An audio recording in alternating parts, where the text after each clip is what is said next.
Hi everyone, Dave Bradshaw here, alongside Revolution Pro Wrestling owner and matchmaker Andy Quildan. We've just come off air on what is, I can't believe I'm saying this because it feels like it's been months in the making, but the last stop on the road to Wembley Unfinished Business 2026 here at the Tram Shed in Cardiff. And it was quite a last stop, wasn't it? Well, we made it, Dave, didn't we? We got a week off now. My goodness. It's been crazy, hasn't it? Because we've just been non-stop, week in, week out. And yeah, tonight was a great way to top it off. So many highlights, so many moments, and a great way to get us excited about what promises to be the biggest show in Revolution Pro Wrestling history, which you can all make it be. In, as we record this, 13 days time, Saturday, August the 29th. And look, there were so many fascinating final interactions between the men and women who are going to compete against each other in those big marquee matches at Wembley. We'll talk more about that, some of that at least, in a moment. But we should start with the main event, because Ring of Honor World Champion, AEW Trios World Champion, Bandido back here in RevPro for the first time since the start of July. Just like he had a hell of a match against Leon Cage in Portchester Hall last month. What a match it was tonight, and what a career-changing performance for Cameron Kai. Yeah, like it was a long time ago that Bandido was here. Feels like it. For the first time since July. Wait, yeah. How many shows have we had since then? Lots. Lots of shows since then, yes. But yeah, and what another great performance from Bandido, showing why he's one of the best wrestlers in the whole of the world right now. But I think what a telling sign it is that Cameron Kai was there with him every step in the way. And I tell you, he must be going back to Mexico and going to AEW and Ring of Honor and saying, what are they feeding these kids in England? Because I think Kai's like, what, 20 years old, something like that. And a 4-year pro, but like a pro who he debuted like with like 6 months training, right? This guy is a phenom, and Bandido found that out firsthand tonight, taking everything in his stride. And obviously he's got another opportunity to take things in his stride on August 29th, when as a part of the bargaining chip of him being in this Slater dojo, he's gonna take a part in our Gauntlet match, our Revolution Gauntlet for the #1 contendership to the Undisputed British Heavyweight Championship. And you saw Kai looking in good shape, good condition, looking big. You know, you can very easily see him fitting in to that heavyweight bracket. You know, the same way, you know, very, very big cruiserweight, but like, I don't think he looks out of place in that heavyweight division either. Like, he's got tremendous upper body strength. And like I say, he's continually evolving and growing as not just a performer, but as a human being as well, you know. And I think that this is a big opportunity for Cameron Kai, and Bandido, like, very, very impressed with him. Yeah, I'm sure that, you know, it's time the wrestling world starts taking notice of our great young talent. Well, this is the last time I've got you before we go to Wembley, obviously, so I am obviously going to try and get a couple of scoops here. Gauntlet match. Talked about Cameron Kai. We know that Isaac Murray has qualified by winning that Contenders 3-way a week ago. Anyone else you can tell us? Who are the names? Give us the names of some of these guys who are going to be in the Gauntlet. Okay, so look, Leon Cage is going to be in there. Yep. Another excellent show for him tonight against Jay Joshua. Leon Cage is going to be in there. David Francisco and TK Cooper are going to be in there. Okay. Should be interesting should their paths cross with one another. That'll do for now. We'll put out a graphic with... So basically, look, the rules of this Gauntlet are very simple. We start with 2 men in the ring, and then people will enter at random intervals. First pinfall to the finish. So there's no guarantee that just because you're a part of the field that you're actually going to make it into said match. It's not like a rumble match, right? It's not like necessarily an advantage to getting the latest draw. The advantage is getting in early, because you like that gives you the opportunity of winning the match. But obviously it's one of those things whereby if you're later on, you also have a chance as well, because you know, if the fall doesn't happen early doors, you can come in fresh and mop up. So like, it's a very interesting match from a strategical point, but it's always exciting because, you know, when people come to the ring, they've got one thing in mind, and that is to get the job done whilst before the numbers game gets harder against them. So it's yeah, like I say, it's a very exciting and intriguing match. It's a wild card, if you will, of the anniversary show. And if I were to tell you that I've got so many people who are contacting me saying they want to be part of this match, they want to be part of the anniversary show from around the wrestling world, it would not be an understatement, because genuinely people see what we're doing in Revolution Pro Wrestling and they want to be a part of it. People see the ambition that we have and they want to be a part of this history. They want to help us grow. And we're talking about friends from the past. We're talking about people who watch from afar. We're talking about emerging talent, you know, from all over the world. And that's what's so exciting about this. And it kind of, it makes what we're doing so rewarding. And yeah, it's just another excellent, exciting match, which is going to be on another excellent, exciting night of professional wrestling at its best. Well, we talked about the Gauntlet match, so let's talk about the other side of the coin, if you like, the women's scramble match, which is the #1 contendership to the undisputed British Women's Championship. We know Rio is already a part of that. You told us that last week. Any other names you can add in that match? Do you know what, Dave? I feel sorry for you. So I'm going to throw you a bone here, and we're going to hope this comes out before the match graphic. Otherwise, you failed again. It's still sort of a scoop. Okay, so look, I'm very excited about this because, you know, as you know, we've done a lot of look, every division that we've got right now is so strong, and the women's division is absolutely no exception. You know, we had a fantastic Women's Grand Prix couple of shows a couple of weeks back, which again, it feels like a lifetime ago, doesn't it? But it was only a few weeks ago that happened, and that's what's so great about RevPro at the moment is that you know, we are creating these moments on a week in, week out basis. And this is stuff that, you know, back in the day, you'd be trading off for a long time, right? But we are like, we're trade off of it this week and then next week back to it. Or even in our case, it was, we're trade off this for 24 hours and the next day back to it, you know, continuing to create these great moments. But over the last few weeks at our shows, we've had a lot of standouts in our women's division. And I've really tried to, you know, put together a scramble match which is befitting of those standouts, because this is what we want to try and do all the time. We want to kind of reward the people who are putting in the work week in, week out. And listen, the list could be even longer. The list could be double this. You know, there's so many people that we could include, so it feels harsh even bringing it down to 6 names, but I think we've got 6 very exciting names. You ready, Dave? Rio's 1. Well done. Rio is 1, yes. And the other 5?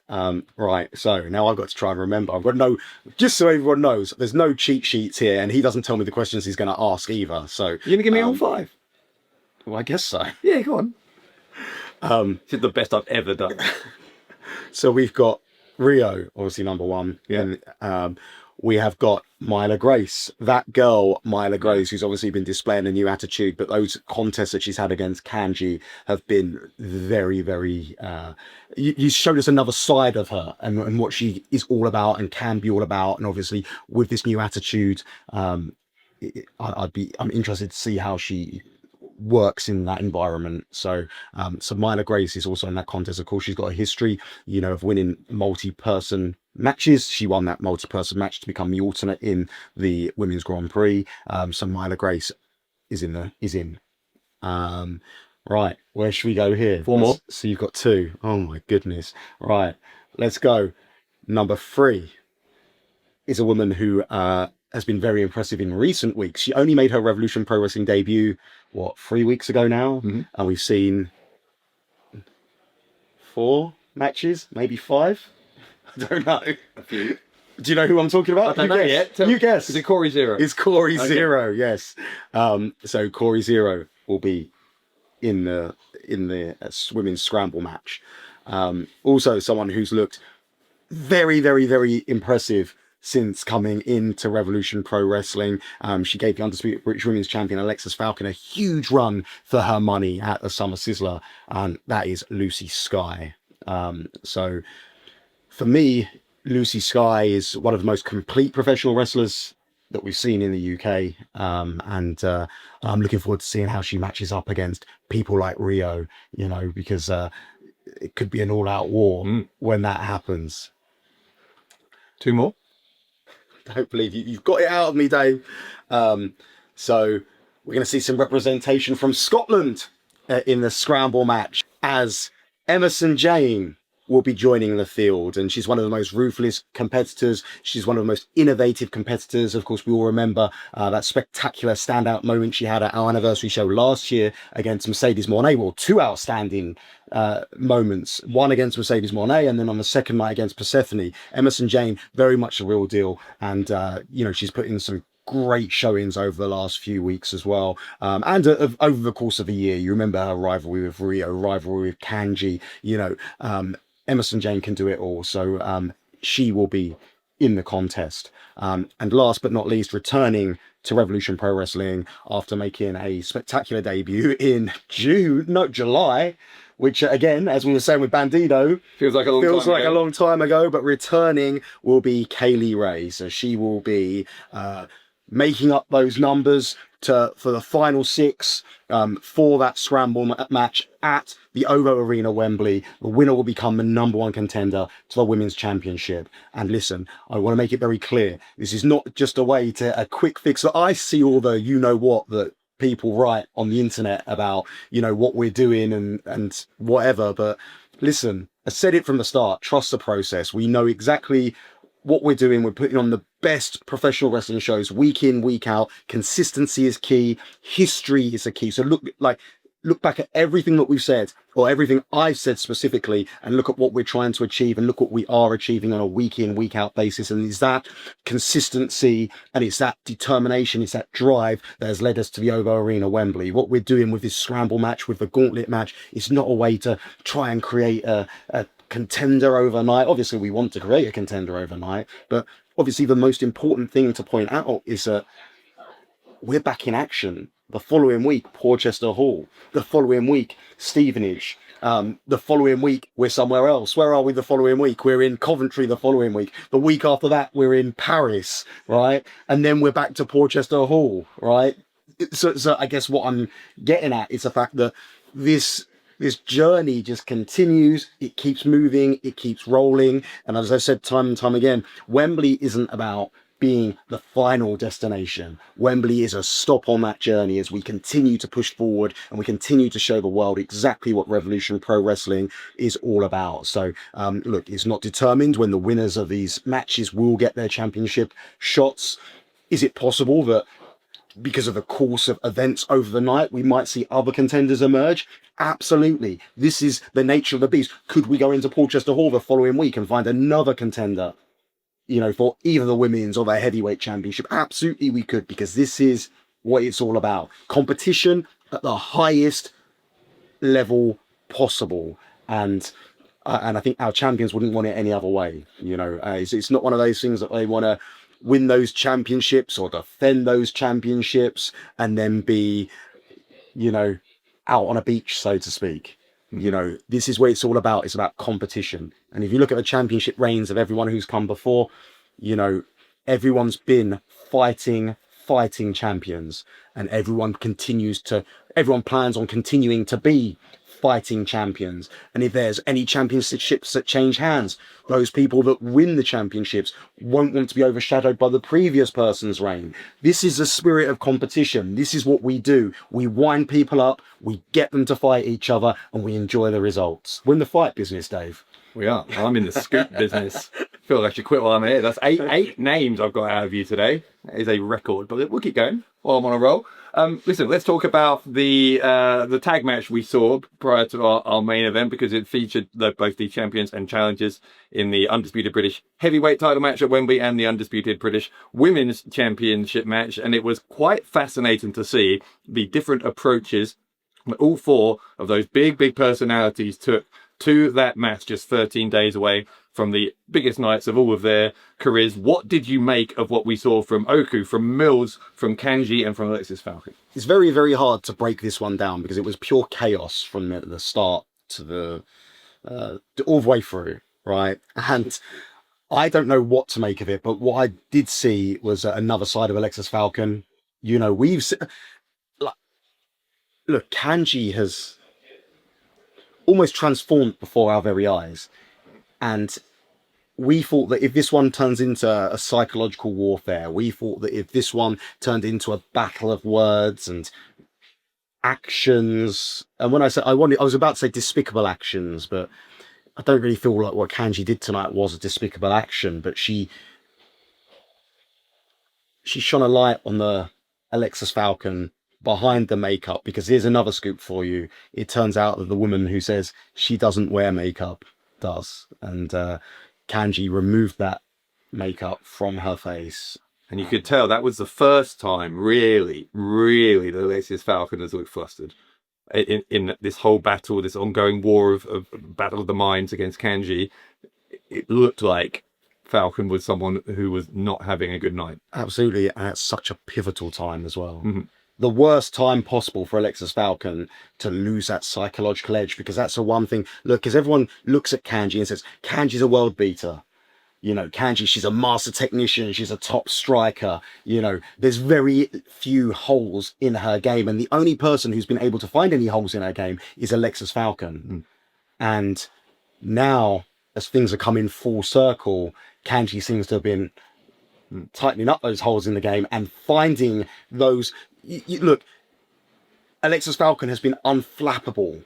But since she came into Revolution Pro Wrestling, you know, you haven't seen, like, you see people direct angry tweets at her. She turns it into a joke. You know, she creates an award-winning YouTube series, or soon to be, as she says, an award-winning YouTube series out of it, right? And she's able to do that, water off a duck's back. Mm-hmm. But tonight, it was water to a champion's face. The makeup was gone, lashes off, and we saw the real Alexis Falcon, and we saw her looking vulnerable for the first time in a Revolution Pro Wrestling ring. And I hate that, look, we are so about the focus of in-ring professional wrestling. So I hate that when we're looking ahead at a contest, we're talking about the psychological side of things, because we want to talk about the technique, we want to talk about the skill. And I believe Alexis Falcon matches up stylistically very well with Kanji. We saw her match up very well with Mercedes Moné, you know, who is a very similar style of wrestler to Kanji. She defeated Mercedes Moné. She's definitely got what it takes to defeat Kanji, especially if she can take Kanji off her game. But Kanji has approached this, since overcoming the physical hurdles of the Women's Grand Prix, and perhaps some mental hurdles as well. We're seeing another side of Kanji. You saw what happened when Myla Grace walked out on her. She took it, I don't want to say in good grace, but she didn't take it to heart. She didn't take it personally. She recognized it was part of the job, part of the business. And I think that that's a championship mentality. I think in an ideal world, Kanji would stand alongside everyone. And you saw what she thought about, you know, when Rio came into the Revolution Rumble. She wanted to create history together with Rio, and she was almost heartbroken that Rio had other ideas, so to speak. And now it almost seems like she understands that side of the game so much more. Well, I guess my response to that might be that if you're an Alexis Falcon fan, God help you if you are, but Falcon might say those holes in Kanji's game do still exist, because in the case of Kanji, not just in the case of Kanji, actually, several of the challengers headed into Wembley, the emotions are running so high that there is a danger that Kanji gets into her own head again. And she was pushing the line pretty close to a disqualification a couple of times tonight. I think that's fair. Yeah. You could say the same about Connor Mills, right? You could say that Mills is so desperate to tear Michael Oku limb from limb that he's in danger of losing his head there. There's so many emotions with that as well, because obviously he's never defeated Michael Oku, and there's a personal rivalry between the pair, as well as the want, the need, the desire to become undisputed British heavyweight champion, as well as closing the show on the most important, the biggest show in Revolution Pro Wrestling history. So many emotions. And we know Michael Oku, he's a big match player. He's been there, he's done it, you know, and he's sold the t-shirt with a slogan on it. So, and I would fold Nino Bryant into a similar category as well in his own way, because Nino Bryant has endured quite a lot from Leighton Buzzard as of late, and we know that there's a temper that runs in the family, in the Bryant family. If Nino Bryant can't keep himself under control, Leighton Buzzard will jump on that in an instant. So I wonder, of the three names I just talked about, the three challengers coming after singles championships at Wembley, who of them, if any, do you think is the most vulnerable to letting their emotions get the better of them? For whom is it the biggest problem? I think that's a tough question. I'm not sure that we can answer that because, again,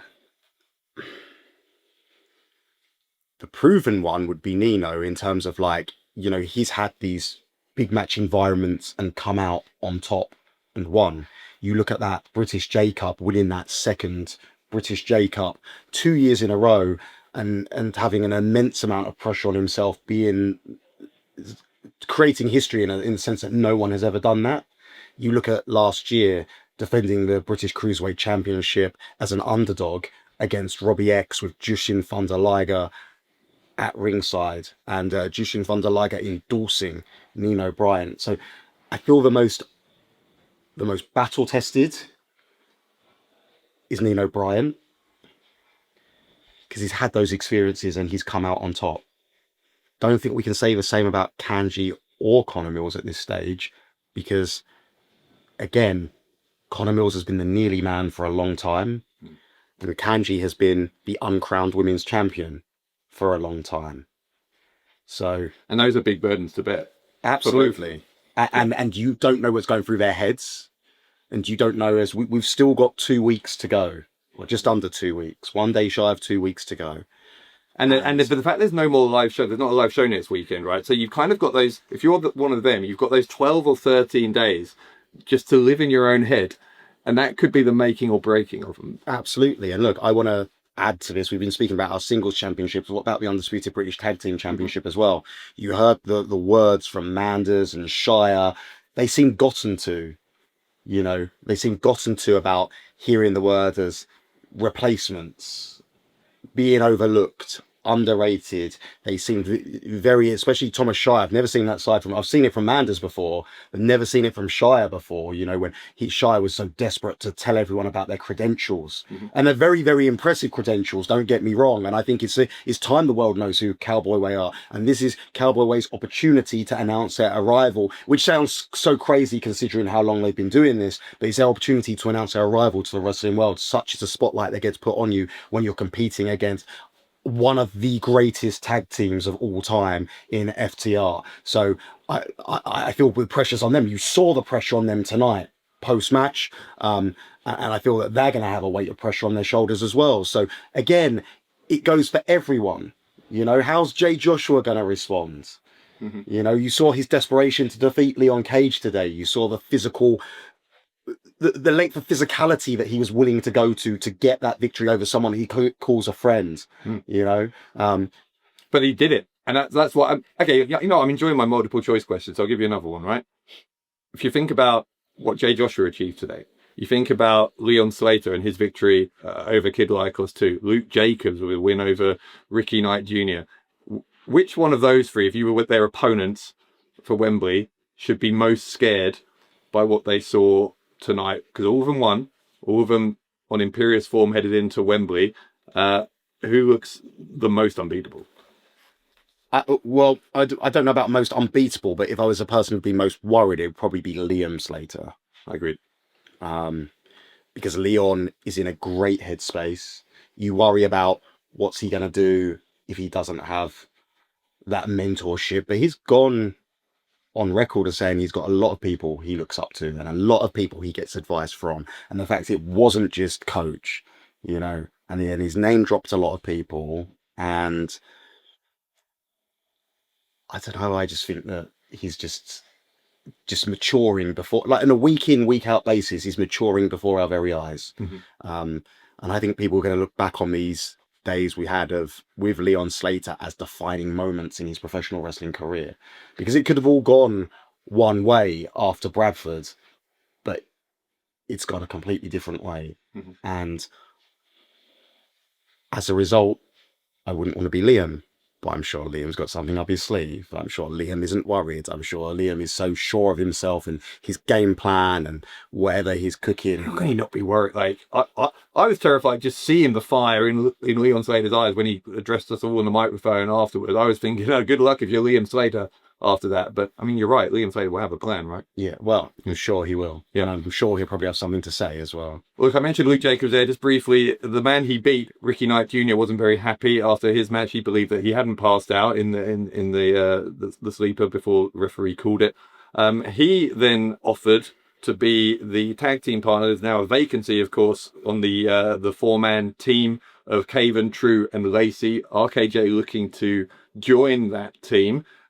He seemed to make it sound like that's what he's doing, whether anyone likes it or not. Can you confirm that RKJ will be in that team? I guess RKJ is going to be in that team. Like Caven, True, and Lacey have tried to find a partner. I don't think anyone's very keen to. They don't have loads of team friends with them. No, they don't, and it's the way they conduct themselves on a week in, week out basis. But RKJ has found himself without a home, so to speak, in terms of this anniversary show. Of course, he headlined the anniversary show last year. He headlined the 10-year anniversary show as well, in prominent matches in both the 11 and 12-year anniversary shows. Also, 11-year anniversary show against Zack Sabre Jr., 12-year anniversary show against Azoya. So he's found himself without a match. He's found himself not even really been a part of Revolution Pro Wrestling. And he and you saw him and heard him afterwards when he said, matchmakers don't want me, the fans don't want me, but I know 3 boys who need me. And do you know what? Caven, True, and Lacey do need him. They need a killer on their team. And it's going to be... They got that. They certainly got that. A killer king, opposing a Prince of Pace. Yeah. So... Man, what a match. And it's opening the show as well. It's going to be incredible. Well, last question before I let you go. Obviously, this is huge. This is the biggest show in Revolution Pro Wrestling history, coming up just 13 days from now. Just by the way, we haven't mentioned that this week we did announce that Pac and Luke Jacobs will be competing. That's true. A hell of a match. Old news at this point. Oh, yeah. Yeah. Again, that feels like a long time ago. But as I was saying, Luke Jacobs, I gave you the multiple choice, right? Because Luke Jacobs beat RKJ tonight. So if you're Pac, you've got to be thinking about that as well. And that's just one more reason why we are tracking to have the biggest show ever in Revolution Pro Wrestling history in terms of numbers as well. What does it mean to the evolution of this company as it turns 14 years of age? It's become a mainstay at the heart of independent wrestling, and to be doing this show in this iconic venue and to have the support of so many thousands of fans. What does all that mean? It means everything. Like, it genuinely does. I hope people can see, I wear my heart on my sleeve all the time. I'm very honest. I think sometimes I'm too honest. But I just feel, I've said time and time again that I have always felt, in terms of promoting professional wrestling and just, look, life in general, right? You just tell your version of the truth the best you can, and you do everything you can with the best intention possible and hope it comes off in the end. And I can tell you now, professional wrestling is one of the most thankless businesses in terms of what you put out, what you get in, or put in, and what you get out. You sacrifice hours upon hours. You sacrifice time with friends and family. You sacrifice your sanity sometimes. You make yourself an open target for, people with all the best intention in the world who don't understand how much this means and how much you care and how much you try to, do everything you can to make their experiences as enjoyable as possible. And it's hard, it's taxing, it's tiring, it's physically exhausting, it's mentally exhausting. But everything you do for moments like we experience. We're very fortunate enough to experience many of these moments on a weekly basis. But whenever you can do something that little bit more special, I remember that special feeling in Leon. I remember the feeling of last year's anniversary weekend. Obviously, the Copper Box, Mercedes Moné, her Revolution Pro Wrestling debut. All these moments that we've created along the way, and landmarks for the company, such as a championship belt being defended in Madison Square Garden, and being there in person to witness it. Tokyo Dome, being there in person to see it. Arena Mexico, not being there in person to see it. But all those landmarks we've achieved, those pinch yourself moments, and the fact that this is being done on such an underground level, such a DIY level, and we're still able to create these moments, and those moments make everything worth it. And as you alluded to, Dave, you said that this has a potential to be the biggest show in Revolution Pro Wrestling history. And to be able to accomplish that after everything we've been through, because it's been such a hard journey, dating back to before Revolution Pro Wrestling even existed. And we have just kept going. We have kept moving forward. We've made lots of new friends. You know, there's some people who've been a part of the journey who are unfortunately no longer with us. And we keep moving forward in their memory every single day. And we keep trying to make people proud of what Revolution Pro Wrestling has become. I guess that's from an emotional, heartfelt perspective, and from a standpoint of my belief in the talent. This is a platform that they deserve to be on. This is a platform that people deserve to see them on. And this, I hope, is a taste, an example of what's possible when you dare to dream, when you don't take no for an answer, when you keep pushing forward. And then from the artistic, creative side, this has been one of the best years in our history, maybe the best year in our history. There has been captivating stories being told on a week in, week out basis. The rivalries are so deep. I saw a great fan video this weekend. Don't Look Back in Anger. Check it out. But the crazy thing about that, you watch that and you say, man, how deep is this rivalry between Michael Oku and Connor Mills? And that video didn't even scratch the surface. And then think about Liam and Leon Slater. Think about Kanji and Alexis Falcon. Think about the meaning behind Zack Sabre Jr. and Jay Joshua. You know, there's so many stories being told. And I can't wait to see it all unfold before, like I say, what we hope to be, because we're still not there yet. There's still 2 weeks to go. We don't want to rest on our laurels, but we hope it to be the biggest show in Revolution Pro Wrestling history. And like I say, like, what does it mean? Like I say, I guess I could have just answered the question, Dave, couldn't I? I just, in my roundabout way, I've said, no, I think it's so much. Yeah, I mean, you put it very well, because look, this is, whether you're part of the roster here, part of the crew, one of the fans who's been with RevPro for a long time, these are the moments we live for, right? It's going to be a celebration of pro wrestling. We're so excited to be there with all of you. We're going to go get some sleep between now and then. I'm not. And get ready. I'm not. I'm like, mine's back to it. Like, first thing tomorrow morning is on the paperwork trail, on the getting the production sorted. There's so much stuff still to organise between now and then, but you know, like, I'm excited to tackle it. Rejuvenated right now. I'm rejuvenated, but after a long drive home, I might not be. But yeah, like, all the merchandise, we've got exclusive anniversary show merchandise coming out. We're working on a bonus contest as well to announce. We're missed that one, didn't you? But not now. But got it out. Yeah. So we're working on that as well. And the plan is to try and put something on YouTube before the event starts, to then basically be like, come on, you suckers, buy the pay-per-view, you know. Don't reveal the business secrets. Oh, yeah. I told you, I'm too honest. But no, but honestly, look, we're working on more stuff.